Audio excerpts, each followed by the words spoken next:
All right, so today I am doing a physics problem. So my objective is I can utilize the model of friction to determine the increase in energy of an object sliding against the temperature of an object sliding against another object of the same material.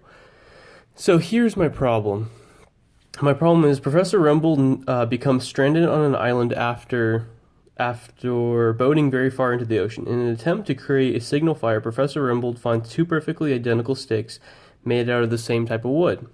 He uses these sticks, as seen in the movies, to rub them together furiously until an ember forms due to the frictional force of this technique. So, if the portion of wood that is in contact with other piece of wood, so like the contact in question, is 10 centimeters long, and the heat capacity of wood is also 1700 joules per kilogram Celsius. So if he pushes with a constant 200 newtons of force, and the kinetic coefficient of wood is 0.2. Let's see. Also, Professor Rumbold pushes back and forth. So Professor Rumbold pushes the stick back and forth 60 times. What is the resulting end temperature of the sticks? The stick. The mass of the sticks are each 0.2 kilograms, and the stick starts at room temperature, so 25 degrees Celsius, and no heat is lost to the surroundings. So that's a little bit of a spiel of what the problem is. So we go over this piece of paper. Here's a little diagram. So the surface in contact, the surface in question is only 10 centimeters long. So I'm given mu sub k, which is the frictional coefficient of friction of the kinetic, and the Fn is just opposite of gravity. So I did 0.2 kilograms times 9.8 newtons per kilogram to give me 1.96.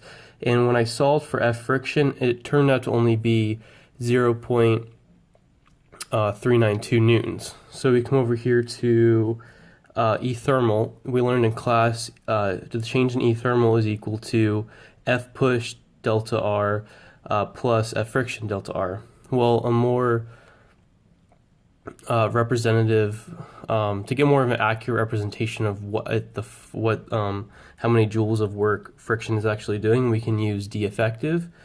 D effective is the distance of the displacement divided by 2.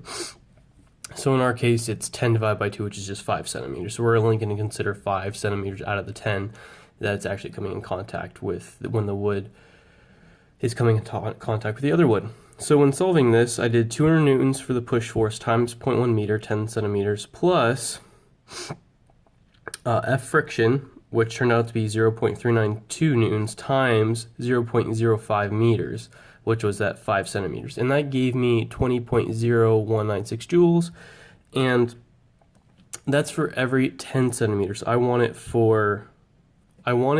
I'll show you. So I want to do 60 times back and forth. Now, one back and forth is 20 centimeters long. Pushing the stick once is 10 centimeters, pulling it back is another 10 centimeters. So that's 20 total. So 60 times back and forth.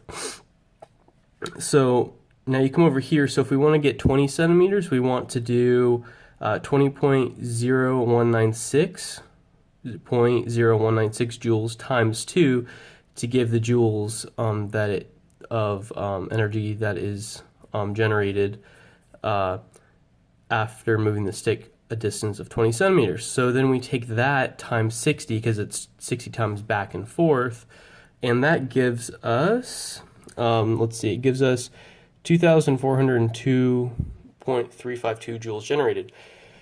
So then we're just solving E thermal equals mc delta T. So then here's our joules, we have the mass, we have the heat capacity, and we're solving for TF, so that final temperature and 25 degrees Celsius is starting, and it comes out to be around 32.065 degrees Celsius final temp.